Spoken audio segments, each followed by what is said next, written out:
네, 여러분 안녕하십니까? 2021년도 10월 21일 주일 안예배 드리겠습니다. 성경 말씀 보겠습니다. 시편 25편 10절입니다. 한 절이기 때문에 봉독하겠습니다. 여호와의 모든 길은 그 언약과 증거를 지키는 자에게는 인자와 진리로다. 아멘. 인자와 진리의 길이라고 하는 제목으로 말씀을 증거하겠습니다. 오늘 본 말씀을 다시 보면 여호와의 모든 길은 그의 언약과 증거를 지키는 자에게 인자와 진리로다 했습니다. 여호와 우리 하나님께 이르는 길에는 반드시 인자와 진리가 있어야 한다, 그런 말씀입니다. 잠언에 인자와 진리를 저버리지 말고 그것을 목에 걸고 다니며 너의 마음속 깊이 새겨두어라, 이러한 말씀이 있습니다. 여기서 보는 바와 같이 인자와 진리라고 하는 것은 따로 떼어놓지 않고 같이 붙어 다니는 것을 알 수가 있어요. 그만큼 중요하게 또한 다뤄지고 있는 것을 알 수 있습니다. 이스라엘 제사장들이 예전에 에봇을 달고 이렇게 예식을 했는데 거기에는 판결 흉패와 등등 에림과 우림과 둠빔 이런 것들이 있었어요. 그런 것처럼 오늘 이 말씀 속에서도 하나님께 인자와 진리라고 하는 것을 목에 걸고 다니라, 그만큼 마음속 깊이 새기고 있어라, 그런 말씀이죠. 그러면 그것이 어떤 의미가 있고 그 얼마나 중요한 것인지에 대해서 살펴보도록 하겠습니다. 먼저 두 용어 중에서 인자라고 하는 것이 있는데, 이 인자는 헤세드라고 하죠. 원문에 변함없는 사랑, 자비, 이러한 것을 말하는 것입니다. 구약에 246번이나 등장합니다. 뜻은 한정적이지만 그것은 우리에게서 온 것이 아니고 얕은 사랑을 얘기하는 것이 아니고 하나님께로부터 온 지극한 사랑에 대해서 얘기한다는 점에 대해서 우리가 기억해 둘 필요가 있습니다. 또 진리, 원어는 에메트라고 하죠. 그것은 진리, 진실, 확실, 이런 것을 말하는 것인데, 이 에메트는 구약에서 126번 나옵니다. 에메트는 기본적으로 가장 확실한지를 따지는 데에 쓰는 법률 용어예요. 신명기 22장 20절에도 그 일이 참되어, 그 일이 확실한 사실들, 진실들에 근거한다면, 이런 뜻이죠. 또 사사기 9장에도 너의 행하는 것이 과연 진실되고 의로우냐, 이런 식으로 이제 물을 때에 그런 쓰인 것입니다. 또 성실이라는 뜻도 있습니다. 이 진리라고 번역되는 이 에메트와 함께 쓰이는 연관어가 무엇이 있는지를 살펴보는 것도 도움이 될 겁니다. 그것은 공의와 평화가 있습니다. 진리가 확보되면 공의가 이루어지고 공의가 이루어지면 평화가 찾아오기 때문입니다. 또한 신약에서는 그것이 믿음과 관련이 있습니다. 진실되다, 그것이 성실하다, 이런 것이 신약에서는 그것과 연관되어 나타나고 있습니다.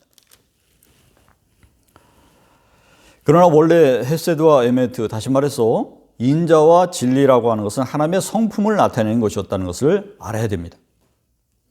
출애굽기 34장을 보게 되면 거기에 모세가 시내산에 두 번째 올라서 십계명 서판을 받는 장면이 나옵니다. 5절에 하나님께 강림하셔서 그 앞을 지나며 선포하십니다. 여호와라, 여호와라, 자비롭고 은혜롭고 노하기를 더디하고 인자와 진실이 많은 하나님이라. 하나님께서 그렇게 말씀하셨어요. 당신의 성품이 인자와 진실이라 말이죠. 그러니까 여기서도 그것이 같이 붙어져서 사용되고 있는 것을 알 수 있어요. 대표적인 속성 중에 하나는 것이죠. 그러니까 이 용어들은 붙여서 사용하게 된 것이 바로 하나님의 속성이기 때문이다, 하나님의 성품이기 때문이다 라고 하는 것을 알 수가 있어요. 호세아서 4장 1절에 이스라엘 자손들아 여호와의 말씀을 들으라. 여호와께서 이 땅 주민과 논쟁하시나니 이 땅에 진실도 없고 인애도 없고 하나님을 아는 지식도 없고, 여기서 이 세 가지를 말씀하시는데 에메트도 없고 헤세드도 없고 디아트도 없고 이렇게 얘기하고 있어요. 여기서 우리 하나님께서 찾으시는 것도 바로 진실인의 하나님을 아는 지식이다 라고 하는 것을 알 수 있어요. 근데 그것이 없으면 어떻게 된다는 거예요? 망한다, 심판당한다, 멸망한다 그런 뜻입니다. 여기서는 순서가 바뀌어서 진실이 먼저 등장하는 것도 흥미롭습니다. 그러니까 그것이 왜 등장할까? 신뢰가 기반이 돼야 그 다음에 무엇인가를 바칠 수 있기 때문에. 반면에 우리는 하나님께서 당신의 백성을 삼을 때에 신부값으로 표현할 때도 이런 것을 사용하셨습니다. 당시에 신랑이 결혼하려면 신부값을 지불하고 신부를 데려와야 되거든요. 이스라엘을 신부라고 칠 때에 선지자를 통해서 하나님은 이런 것을 주신다고 했습니다.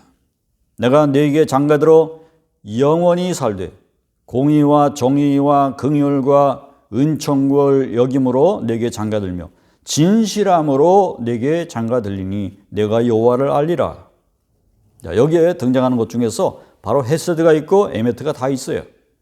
이것이 바로 하나님의 성품이라는 것을 의미하는 것입니다. 시편 108편을 한번 볼까요?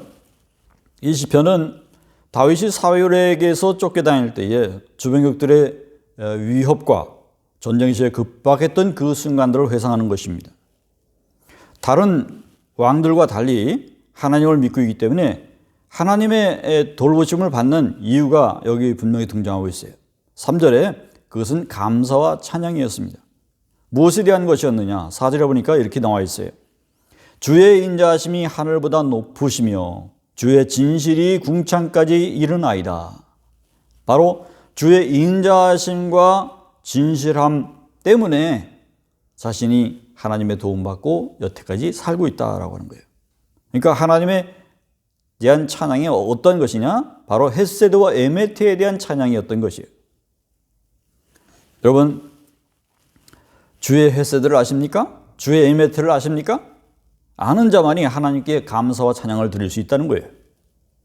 바로 그러한 자만이 하나님의 군대를 부를 수 있다는 거예요. 그러한 자만이 구원을 볼 수 있다는 것입니다. 바로 다윗이 그러한 자에 해당했습니다. 그러므로 우리도 그분의 성품을 닮아가야 할 것입니다. 하나님의 명을 받은 모세가 1000부장, 100부장, 50부장을 뽑을 때에 중요하게 여기는 것이 무엇이었느냐? 바로 그것은 능력 있고 하나님을 믿고 불의를 싫어하고 마지막으로 중요한 것은 에메트, 진실한 사람을 뽑았다는 거예요. 하나님의 진실함은 당신처럼 인간의 진실함을 요구하는 것입니다. 여호와의 성산에 거하기에 합당한 자는 그 마음에 에메트, 진실을 말하는 자고, 따라서 하나님을 기쁘게 하는 진리에 전념하는 마음을 가진 자입니다. 그래서 하나님은 그 길을 삼가 마음에 다하고 성품을 다하고 진실을 다하여 내 앞에서 행하라고 명하십니다. 그런 의미에서 우리 교회도 진리에 충실하고 사람들에게도 성실할 수 있는 사람, 에메트를 세우자라고 하는 에메트 제도를 도입을 했어요. 그래서 우리 교회에서 두 가지를 다 하는 거죠. 헤세드하고 에메트, 두 사람을 세우자. 앞서서 인자와 진리는 짝을 가지고서 쓰인다고 그랬어요. 마치 영법처럼 말이죠. 이는 우리를 구원하시는 하나님의 언약이 헤세드와 에메트에 근거하기 때문에요. 헤세드는 하나님의 은혜와 사랑을 말한다고 그랬어요. 에메트는 하나님의 성실하심과 진실하심과 참되심에 근거한다고 그랬어요. 그것에 근거하기 때문에 그렇습니다. 하나님의 사랑과 은혜가 없다면, 하나님이 성실하게 당신의 약속을 지켜가지 않으신다면 전적으로 타락한 인간의 구원은 이루어질 수가 없을 것입니다. 하나님은 바로 사랑과 진리로 당신의 언약을 이행하고 실행하고 계시다고 하는 거예요. 나는 주께서 주의 종에게 베푸신 모든 은총, 그러니까 헤세드와 모든 진실하심, 다시 말해서 에메트, 그것을 조금도 감당할 수 없사오나 내가 내 지팡이만 가지고 이 요단을 건넜더니 지금은 두 때나 이루었나이다. 내가 주께 간구하오니 내 형의 손에서, 에서의 손에서 나를 건져 주옵소서. 누가 그래요? 지금 야곱이 간구하는 거예요. 야곱이라는 사람은 믿음의 가정에서 자랐지만은 하나님을 전혀 알지도 못할 만한 그런 사기꾼이었어요. 그런 야곱이 지금 절체절명의 순간에서 자신을 돌아보고 있는 겁니다. 내가 하나님의 돌보심을 받은 것이 무엇 때문인가? 그것은 바로 오늘 말씀했듯이 하나님의 헷세드와 에메트 때문이었다는 거예요. 하나님의 은총과 하나님의 진실하심 때문에 자기가 목숨을 부지하고 여기까지 목숨을 건져왔다는 거예요. 그리고 재산을 불려왔다는 거예요. 그 목숨을 다시 한번 건지기 위해서 하나님의 성품에 기대어 붙잡고 기도해야 되는데 그게 뭐예요? 바로 헷세드와 에메트에 기대서 지금 기도하는 거예요. 그래서 험난한 인생길에 겪은 수많은 사건들을 통해서 다듬어지는 과정도 바로 이 헷세드와 에메트를 통해서였다는 거예요. 그렇게 하나님의 성품을 조금씩 알아갔던 야곱이었습니다.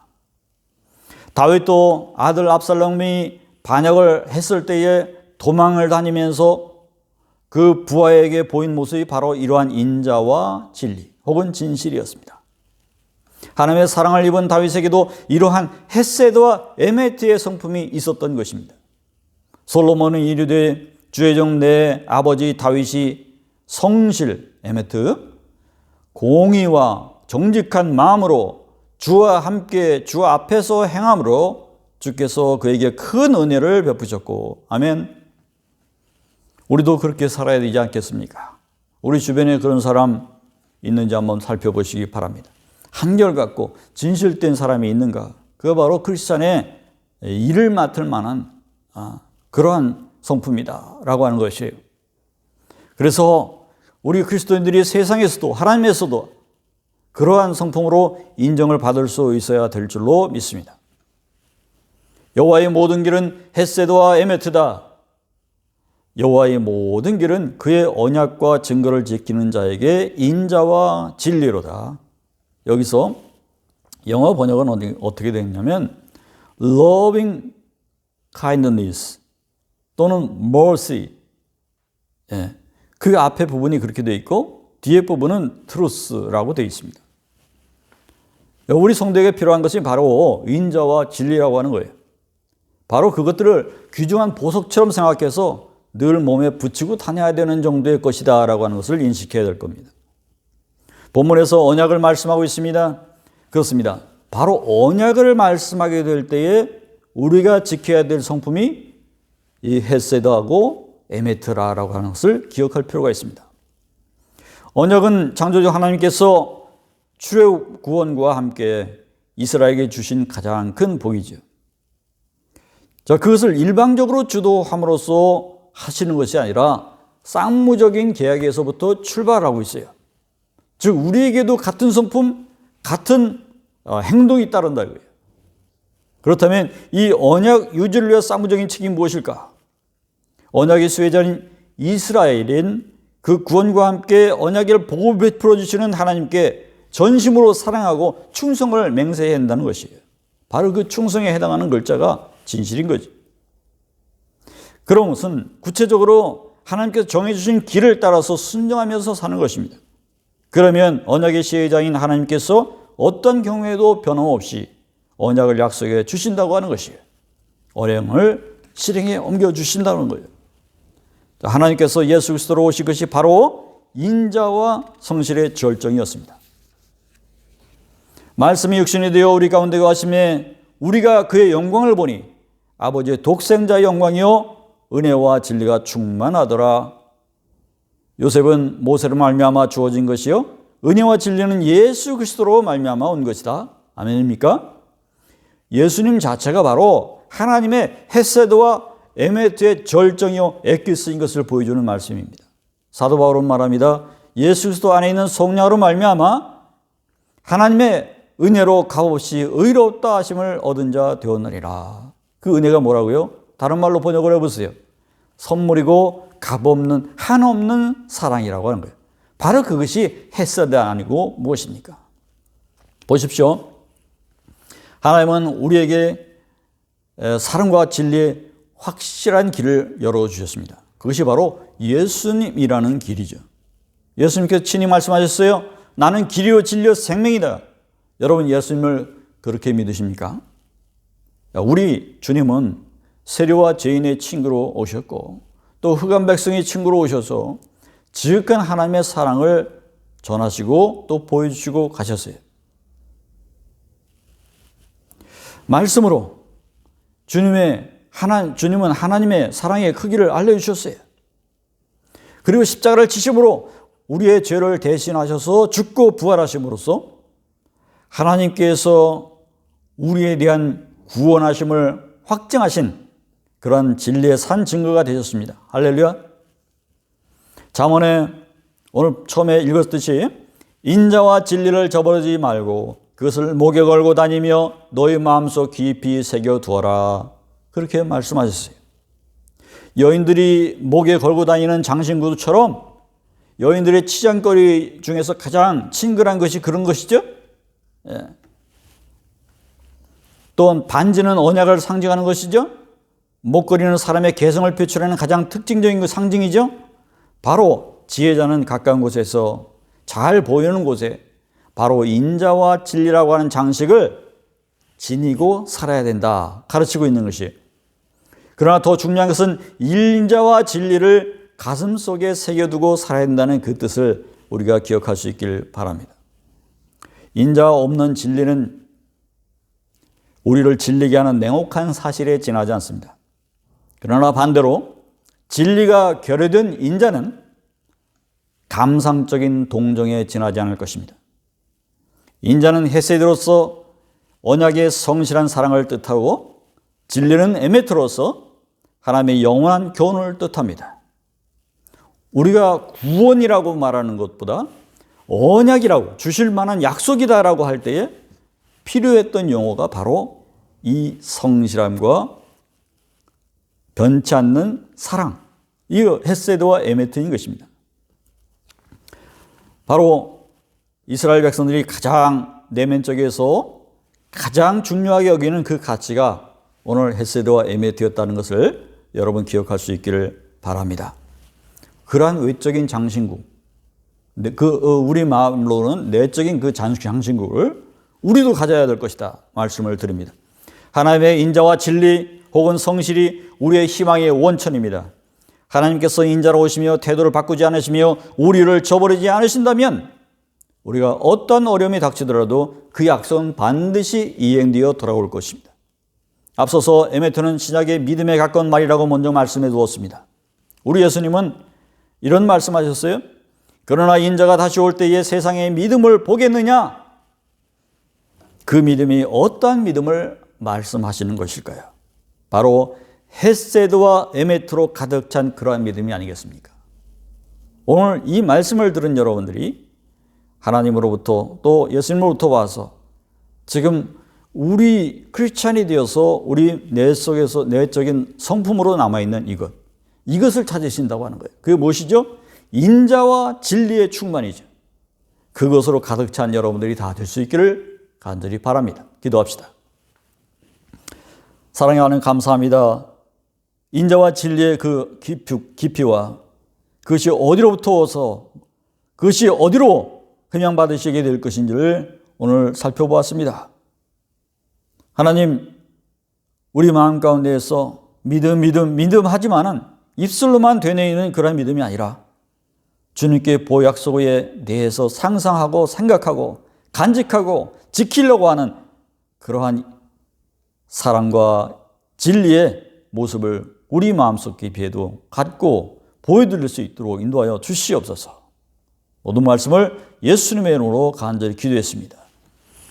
이제는 우리 주 하나님의 크신 사랑하심과 성령님의 내조하심과 또 그리스도께서 우리에게 보증과 증거와 진리가 되어주신 그 크신 하나님의 놀라우신 역사가 주여 오늘 마음 가운데 다시 한번 주여 주께서 찾으시는 것이 이 사랑과 진리였음을 깨닫고 우리도 지켜나가기로 다짐하는 모든 성도들 위해 지금부터 영원히 함께 계시길 간절히 축원하옵나이다. 아멘.